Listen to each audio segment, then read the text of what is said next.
அங்கதான் பாயிண்ட். இப்போதைக்கு நீதிமன்றம் இதுக்கு தீர்ப்பு சாதக பாதகத்தை பார்க்க கூடாது. 120 கோடி மக்களுடைய அமைதியை பார்க்க வேண்டும். உச்சநீதிமன்றத்தினுடைய கடமை இன்றைக்கு உச்சநீதிமன்றம் என்ன செய்ய வேண்டும் என்று சொன்னால், ஒரு நீதிமன்றங்கள் வெறும் சாதாரண கேசுகள்ல சாட்சியங்கள் தடயங்கள் இதை மட்டும் பார்க்காமல் இது ஒரு பொது விஷயமாக, இது நாட்டுடைய அமைதியை குறிப்பிட ஒரு விஷயமாக கணக்கில் எடுத்து இந்த விஷயத்தை உச்சநீதிமன்றத்தால் இதுக்கு தீர்வு பண்ண முடியும். அவர்கள் இதில் நியாயங்கிறதெல்லாம் இரண்டாம் பட்சமா வைக்கணும். இது மக்களுடைய இந்த நாட்டுடைய அமைதி சம்பந்தமான விஷயங்கள் அப்படின்னு சொல்லி இந்த மத தலைவர்களோ அல்லது மற்ற மத தலைவர்களோ பேசுறது இங்க பிரச்சனைகள் அவங்க எல்லாம் பாதுகாப்போட சுத்திட்டு இருக்கிறது. பிரச்சனை வந்தா அப்பாவி மக்கள் தான் வெட்டி சாவுறாங்க. அப்படி ஒரு சூழ்நிலை இந்த நாட்டில் வரக்கூடாது. இல்ல, இப்போ அரசு விரும்பவே இல்லை ஹுசேன். இப்ப முகமது ஹுசேன் உங்களை தான் கேட்கிறேன். இப்போ அரசு ஏற்கனவே இதற்கான மாற்று ஏற்பாடு திட்டங்களை எல்லாம் இன்றைக்கு தொடர்புடைய சர்ச்சைக்குரிய இடத்திற்கு அருகிலேயே இன்றைக்கு ஏராளமான இயக்க நிலங்களை அரசு கையகப்படுத்தி, ஒருவேளை தீர்ப்பு ராமருக்கு சாதகமாக இருந்தால் பாபருக்கு மசூதியினை எழுப்புவது என்றும், அல்லது தீர்ப்பு பாபர் மசூதிக்கு சாதகமாக இருந்தால் ராமருக்கு கோவில் கட்டுவது என்றும் இடம் கையகப்படுத்தி மத்திய அரசு வைத்திருக்கிற தகவல் உங்களுக்கு தெரியுமா தெரியாதா? இந்த தகவலை இன்றைக்கு தமிழ்நாடு முஸ்லிம் முன்னேற்ற கழகத்தினுடைய தலைவர் ஜவஹர்லால் அவர்கள் இந்த நீதியின் குரல் நிகழ்ச்சியிலே நாட்டு மக்களுக்கு வெளிப்படுத்தியதும், அது ஏற்கனவே நடந்து வருகிற பிரச்சனையும் தகவல் சொல்லியிருக்காங்க. இது குறித்து என்ன சொல்ல விரும்புறீங்க? அதாவது நியாயமாக பார்க்க போறாங்க இருந்தா அந்த பாதிக்கப்பட்ட மக்கள், எந்த பாதிக்கப்பட்ட மக்கள் இருக்காங்களோ அவங்களுக்கு உரிய நிலம் கொடுக்கப்பட வேண்டும். ஆனால் இதுவரைக்கும் இந்த RSS, விஸ்வ இந்து பரிஷத் இது போன்ற அமைப்புகள் எல்லாம் இதுவரைக்கும் நீதிமன்றத்தை மதித்ததே கிடையாது. நீங்க பார்த்தீங்கன்னு சொன்னா இதே நீதிமன்றத்தினுடைய தீர்ப்புகள் எங்களுக்கு தேவையில்லை, மத நம்பிக்கைகளை மட்டும்தான் நாங்கள் கொண்டு செல்வோம். ஆக நீங்க என்ன சொல்றீங்க? இஸ்லாமியர்கள் நாங்கள் கடமை உணவர்கள், சட்டத்தையும் சமூகத்தையும் மதிக்கிறவர்கள். ஆனால் இன்றைக்கு RSS, பஜரதங்கள், பாரதிய ஜனதா கட்சி போன்றவர்கள் சட்டத்தை மதிக்காதவர்கள் அல்லது சமூகத்தை புறக்கணிக்கிறவர்கள், நீதிமன்றத்துடைய தீர்ப்பை ஏற்றுக்கொள்ளாதவர்கள், இன்றைக்கு சட்டத்தை துச்சமென மதிக்கிறவர்கள் என்கிற கருத்தை வெளிப்படுத்துகிறீர்களா? ஒரு சிறிய விளக்கத்தை நான் சொல்ல விரும்புறேன். நீங்க கேட்ட கேள்வி முதல்ல இஸ்லாமியர்கள் நீங்கள் என்று நீங்க சொன்னீங்க. நான் இஸ்லாமியர்கள் சார்பாக பேச வரல. நியாயத்தினுடைய அடிப்படையில இந்த தேசத்தில் அமைதியா இருக்க வேண்டும், தேசம் அமைதியாக இருக்க வேண்டும், நியாயமான உரிமையில் எல்லா மக்களுக்கும் பகிர்ந்தளிக்கப்பட வேண்டும் என்ற அடிப்படையில நம்ம STBN சார்பாக பேச வந்திருக்கிறோம் முதல்ல. இரண்டாவது இவர்களை மதிக்காதவர்கள் நான் சொல்லல, அவர்களே சொல்லி இருக்கிறார்கள். கடந்த காலத்துல ஒரு 3 நாளைக்கு முன்னாடி தினத்தந்தியில கூட திரு அத்வானி அவர்கள் பேட்டி கொடுத்திருக்கிறார். இந்துக்களுடைய உணர்வுகளை மதித்துதான் நீதிமன்றம் தீர்ப்பு கொடுக்க வேண்டும் என்று, நியாயத்தினுடைய அடிப்படையில் கொடுக்க வேண்டும் என்று சொல்லவில்லை. அப்படி பார்த்தால் இங்கே சிறுபான்மை சமுதாயமாக வாழக்கூடிய கிறிஸ்தவர்கள் இருக்கிறார்கள், முஸ்லிம்கள் இருக்கிறார்கள், சீக்கியர்கள் இருக்கிறார்கள். அவர்களும் மக்கள் தான், அவர்களுக்கு உணர்வுகள் என்று ஒன்று இருக்கிறது. அப்படி பார்த்தால் குறிப்பிட்ட ஒரு சமுதாயத்தினுடைய உணர்வுகளை மட்டும்தான் பார்க்க வேண்டும், மற்ற மக்களை பார்க்க கூடாது என்பது அல்ல. எனவே உணர்வுகளின் அடிப்படையிலே கொடுக்கப்படக்கூடிய தீர்ப்பு நியாயமான ஒரு தீர்ப்பாக இருக்காது. எது நடந்திருக்கிறதோ, எங்கு அநீதி இழைக்கப்பட்டிருக்கிறதோ அந்த அநீதிக்கு சரியான ஒரு பரிகாரத்தை நீதிமன்றங்களும் அரசும் நிர்வாகமும் சரியான முறையில் கொடுக்க வேண்டும் என்பதுதான் நம்முடைய கருத்து. ஒருவேளை பெரும்பான்மை மக்களான இந்துக்களுடைய மனமும் புண்படக்கூடாது என்பதற்காக, அல்லது ஒரு வகையில் இந்த பிரச்சனையில் ஒரு மிகப்பெரிய சர்ச்சை எழுந்துவிடக் கூடாது என்பதற்காக, பெரும்பான்மையான கிளர்ச்சி நாட்டிலே நடந்துவிடக் கூடாது என்பதற்காக ஒருவேளை நீதிமன்றங்கள் அது சார்பான தீர்ப்புகளை வழங்கிவிட்டால் என்கிற கேள்வி இருக்கிறது. நாம் சிறிது இடைவெளிக்கு பிறகு மீண்டும் பரபரப்பாக நீதியின் குரலில் சந்திப்போம். தடை. அலகாபாத் உயர் நீதிமன்றத்திற்கு உச்ச நீதிமன்றம் உத்தரவு. அயோத்தி பிரச்சனையை பேச்சுவார்த்தை மூலமாக தீர்க்க முடியும், காங்கிரஸ் கட்சி கருத்து. பேச்சுவார்த்தை வெற்றி பெறவில்லை என்று சொன்னால் நீதிமன்றம் வழங்கிய தீர்ப்பை ஏற்கலாம், அதே காங்கிரஸ் கட்சியினுடைய கருத்து. உச்ச நீதிமன்றத்தின் தடையை பொதுமக்கள் வரவேற்கிறார்களா? 60 ஆண்டு காலமாக நடந்து வந்த வழக்கிற்கு திடீர் தடை ஏன்? உச்ச நீதிமன்ற தடைக்கு கருத்து சொல்ல பாரதிய ஜனதா கட்சி மறுப்பு. திரிபாதி மனுவால் ஏற்பட்டுள்ள பரபரப்பு. சமரசத்துக்கு 1 வார காலம் போதுமா? இரு தரப்பினரும் சமரசமாக போவதற்கு வாய்ப்பு உண்டா?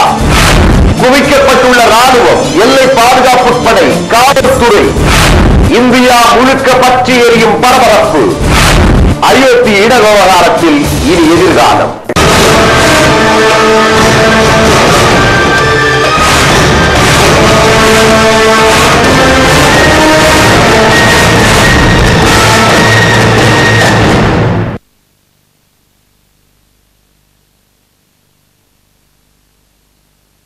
இட விவகாரத்தில் தீர்ப்பு வழங்க தடை.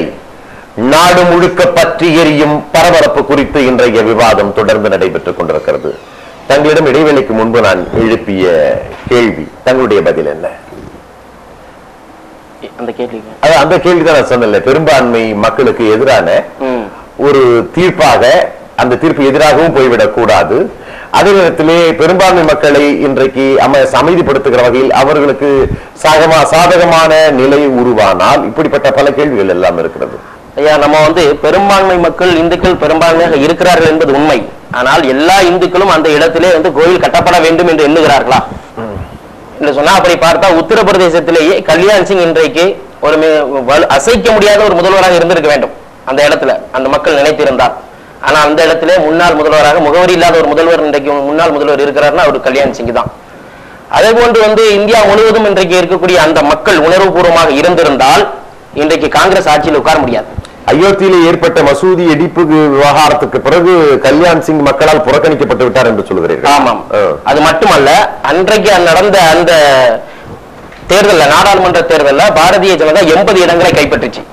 அது கோவிலுக்காக பாரதிய ஜனதா போராடியதனுடைய விளைவு அப்படின்னு சொல்லி சொன்னது. அது உண்மையில அது கிடையாது. கோவிலுக்காக போராடியதுனால அவங்களுக்கு கிடைக்கல.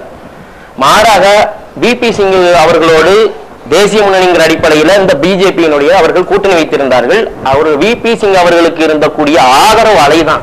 ஏன்னு கேட்டீங்கன்னா, அவர்கள் தாழ்த்தப்பட்ட மக்களுக்காக மண்டல் கமிஷன் பரிந்துரையை நிறைவேற்ற வேண்டும் என்று விபி சிங் அவர்கள் கொடி பிடித்து தந்தார்கள்.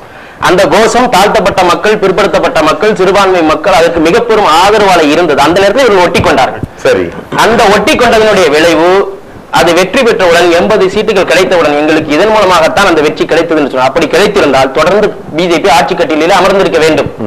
அப்படி ஒரு வாய்ப்பு இல்லை. ஆனால் இவர்கள் நல்ல ஒரே கல்லுல 2 மாங்காய் அடித்திருக்கிறார்கள். என்னன்னு சொன்னா, அந்த மண்டல் கமிஷன் பரிந்துரையை நிறைவேற்றக்கூடாது, அதிலே அவர்கள் உறுதியாக இருந்தார்கள். அதுவும் அதிலே லாபம் அடையக்கூடியவர்கள் முஸ்லிம் சமுதாயம் மட்டுமல்ல, சிறுபான்மை சமுதாயம் மட்டுமல்ல, அதிலே இந்துக்கள் தான் அதுல லாபம் அடையக்கூடியவர்கள். 69% இல்லை. ஆனால் அந்த இந்துக்களுக்கு, தாழ்த்தப்பட்ட இந்துக்களுக்கு போய் சேரக்கூடாது என்பதற்காக மண்டல் கமிஷன் பரிந்துரையை திசை திருப்பதற்காக 90லே விஹெச்பி இந்த கோஷத்தை எடுத்தது. பாபர் மசூதி இடிக்க வேண்டும் என்ற கோஷம். இப்போ சச்சார் குழு பரிந்துரை இருக்கிறது, ரங்கநாத் மிஸ்ரா குழு பரிந்துரை உங்களுக்கு ஆதரவாக இருக்கிறது. அதையெல்லாம் நிறைவேற்றி மத்திய அரசு நிறைவேற்றினால் மீண்டும் இப்படிப்பட்ட ஒரு கோஷத்தை கையில் எடுப்பார்கள் பாரதிய ஜனதா என்று எதிர்பார்க்கிறீர்களா? இது குறித்து நாம் தொடர்ந்து பேசுவோம். இப்போ இந்த தீர்ப்புக்கு பிறகு ஏற்கனவே இந்திய ராணுவம், எல்லை பாதுகாப்பு படை, காவல்துறை என்று குவிக்கப்பட்டு பாதுகாப்பு, ஒன்னும் சொல்ல போனா உத்தரப்பிரதேசத்திலே அலகாபாத்திலே கடுமையான பாதுகாப்பு நிலவரங்களை எல்லாம் இந்த தீர்ப்பை எதிர்கொள்ள அரசு தயாராக இருந்தது. இதை நாம் அறிவோம். திடீரென பின்வாங்கி இருப்பது ஒரு இடைக்கால தடை தானே? இதற்கான இடைக்கால பின்னணி தானே இது? ஆமா ஆமா.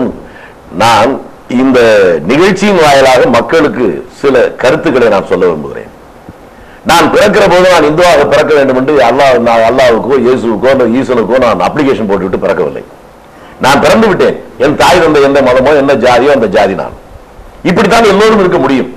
அது எவ்வளவு பெரிய தலைவராக இருந்தாலும் அப்படித்தான். அவர்கள் விரும்பி தங்களுடைய மதங்களை மாற்றிக்கொள்கிற மிக விரல் விட்டு என்கிற சில பேர்கள் தான். என்னுடைய நியாயமான ஒரு கேள்வி இருக்கிறது. அந்த கேள்வி என்னவென்றால்,